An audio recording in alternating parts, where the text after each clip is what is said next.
Hello, everybody. Welcome. It's Catherine Colas here again from Simplyhormones, and today I'm bringing you some holistic support to help you get through the menopause and help you understand menopause better. I'm talking to Karen Abbi-Koram, who is, I should say, a milestone mentor and celebrant, and that's a whole other interview, I think. But at the moment, she's focusing a lot on engaging well with women approaching menopause. I'll put her web details up at the end of this, but it's heartandholisticsupport.co.uk. So welcome, Karen. It's lovely to see you again. And I remember when we first met, we could have spoken all day. We just had so much to speak about. We did, together. didn't we? So it was a good couple of hours. It was, wasn't it? Yes. And we were in a hotel, and I think they kept looking at us to wonder when we were either going to buy something else or go. So one of those situations. Anyway, lovely to have you here today. So do tell our audience about your program for the holistic well-being of women approaching menopause. Absolutely, yeah. So taking a step back from that almost, I see the menopause as a coming of age, as almost a rite of passage really for women. So this is about crossing a threshold from before we were approaching the menopause to afterwards. So when we were bleeding to a point in time when we won't be bleeding anymore, and that threshold in the middle, from how things used to be to how they are going to be, is what I see as a really important rite of passage. And supporting women through that time, knowing the support that I've needed and am needing to make the journey myself, I wanted to pull together my background and experience. So I've been a holistic therapist for coming up for 20 years now. And I started off looking at massage, so very physical therapy, moved into supporting people more with their emotions, so more on the energetic side, and then more recently supporting people more from the ceremonial aspect, so maybe the more spiritual aspect of commemorating their different life stages. Yeah. And so I've pulled all of that together into one-to-one support, and historically, before our new situation occurred, physical retreats, and online support for people to help look at their menopause in a holistic way. So of course we've got lots of physical symptoms and physical things that are changing for us that we need to be aware of and we need to support. Coming with that are a whole load of emotional things that we are having to contend with. Add a layer to that, the external environment right now and the way life is changing for people whose lives are already changing, the change of the menopause. We're already going through this quite big upheaval, and then you add to that what's happening in the macro environment, and you've got quite a lot to contend with. So my passion, my hope is that we can all start to see the full picture and start to work on how we think about what's happening, how we feel about what's happening, but also what we believe about what's happening and how we believe we can move forward. And that's the sort of approach that I take with the women that I work with.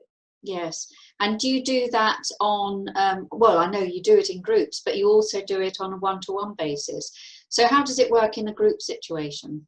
In a group situation, we come together and we pick a topic. So it might be in a weekly group, we might pick a different topic each week. If it's more of a one-off retreat, we might look a little bit more holistically at the situation and the challenges that we're encountering, and we will share together, but we will look at the mental side of what's happening, we'll look at the emotional side of what's happening, we'll seek to address some of the physical needs that we have and the physical changes that require us to adjust to, but we'll also take a step back and we'll take a look at the bigger picture, and we'll look at what does society say about women approaching menopause or not?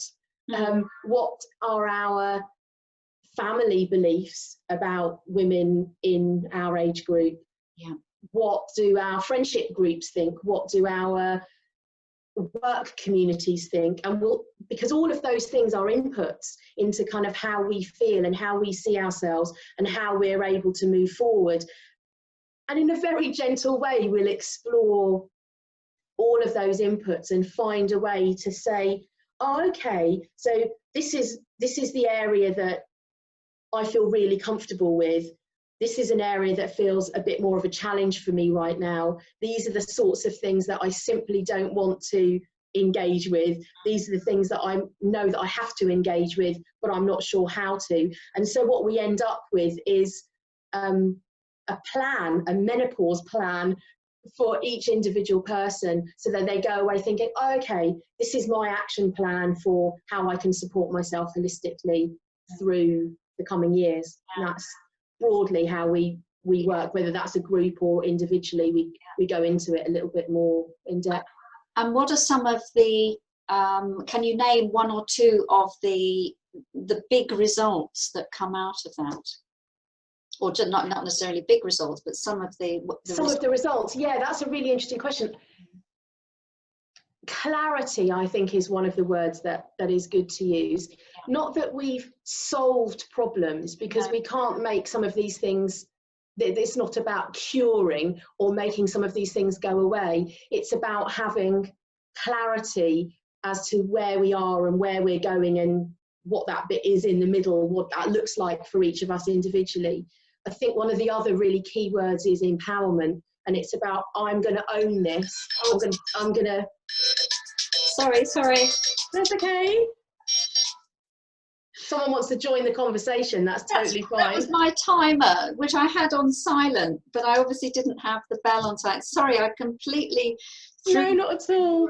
In full flow there. I must get that sorted. I thought I'd sorted it, but you were talking about clarity. Clarity, yes. So we were talking about the outcomes, weren't we? So clarity, yes. And I think the other one is empowerment. It's about being able to stand up and feel confident to say, I'm going to own this. Yes. I'm a woman approaching menopause, and not have the reluctance to name that out loud and say the word out loud, and bring other people into an understanding of what's going on for us. So I could go on for 3 hours, but I think the two main things are clarity and empowerment, I would say. Yeah, and you almost said the word resilience, or that's what I could hear.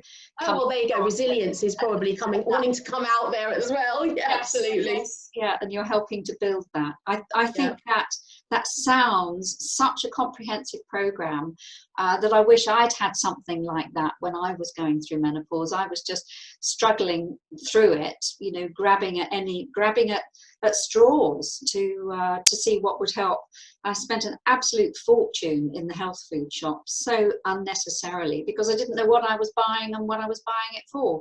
But to have a program set up like yours, so it means we don't have to go to India on retreat, for instance. Well, we may decide that's where we need to go, but it's about focusing in on what is the most important thing. So, of all the reading that I know you've done in order to get to work through your own menopause, but also that you fed into your wonderful book, of all of that reading, maybe not all of it is relevant to everybody. That's right. And so part of the work for each of us is seeking to identify what bits of information and what support we need at each given time. And then the overwhelm can dissipate, and we can just be curious about the things that are important to us at a particular time, rather than feeling like, oh my gosh, I have to know everything about the menopause. Well,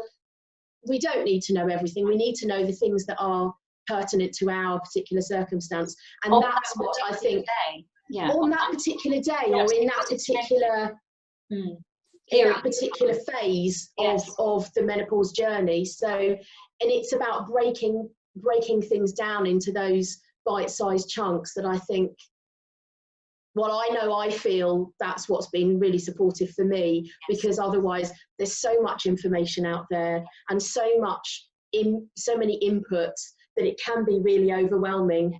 And certainly some of my menopausal symptoms have been being more overwhelmed than I was previously. So actually wanting to sift through those things, yes, became very important. And I feel that if that's the thing that I can help people with, then I feel like my work's done, because I've helped them just sift through and orientate themselves towards the things that are most useful to them at that time. Yeah, that makes perfect sense. Well, I think on that note, we'll close the interview. I think that was that was so comprehensive what you described there, and in such a short time, really. And I look forward to, you'll be able to access Karen's website information, and she's also going to give me a tip sheet that we can all look at and learn from. Thank you once again, Karen, and look forward to speaking to you again soon. My absolute pleasure. Thank you.